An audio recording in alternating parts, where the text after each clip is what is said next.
নমস্কার বন্ধুরা, আমি শুভ্রা রান্নাঘরে। আজকে দেখুন ডিমের ঝোল দুধ দিয়ে। দেখে নিন।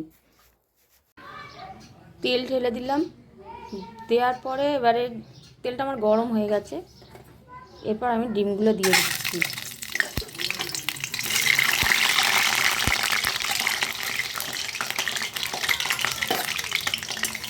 ডিম ভাজা হয়ে গেলে এরপর আমি আলু দেবো।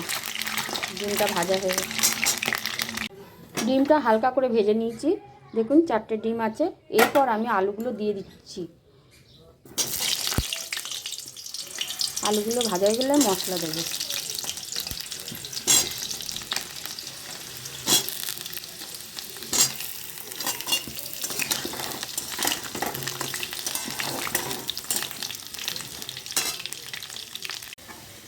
আলুটা ভাজা হয়ে গেছে, ব্রাউন কালার হয়ে গেছে। খুব বেশি ভাজলাম না, হালকা করে ভেজেছি। এরপর আমি পেঁয়াজ কুচিগুলো দিয়ে দিলাম।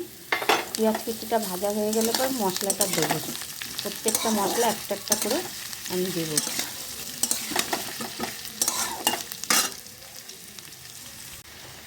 পেঁয়াজটা ব্রাউন কালার হয়ে গেছে। এরপরে আমি টমেটো কুচি দিয়ে দিলাম।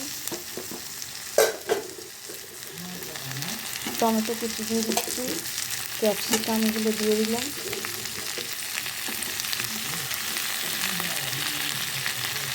এক চামচ লবণ দিয়ে দিলাম। সব দিয়ে আমি ভালো করে থাকবো। ধনেপাতা, কাঁচা লঙ্কা বাটা, এটা এবার দিয়ে দিলাম।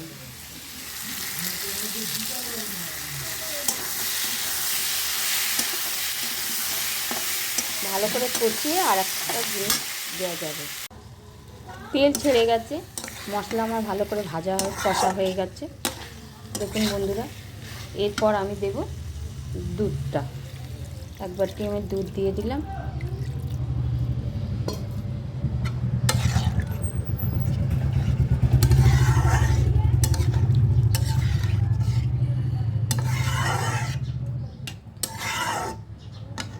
এই দুধটাতে আমার কমপ্লিট হবে। এবার চাপাটা খুলে আমি একটু দেখে নিই হয়ে গেছে কিনা।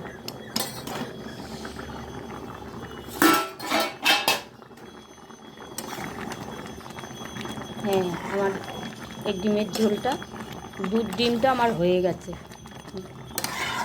পুরো কমপ্লিট হয়ে গেছে। এরপর আমি আপনাদের ঢেলে দেখাবো। এবার একটু গরম মশলা দিয়ে দিলাম। পুরো আমার কমপ্লিট হয়ে গেল। কত সুন্দর গন্ধ বেরিয়েছে, দেখতেও সুন্দর হয়েছে, টেস্টফুল হয়েছে। দেখুন, এরপর আমি নামিয়ে দেখাচ্ছি আপনাদেরকে। দেখুন বন্ধুরা, কত সুন্দর হয়েছে দুধ ডিমের ঝোল। দেখুন,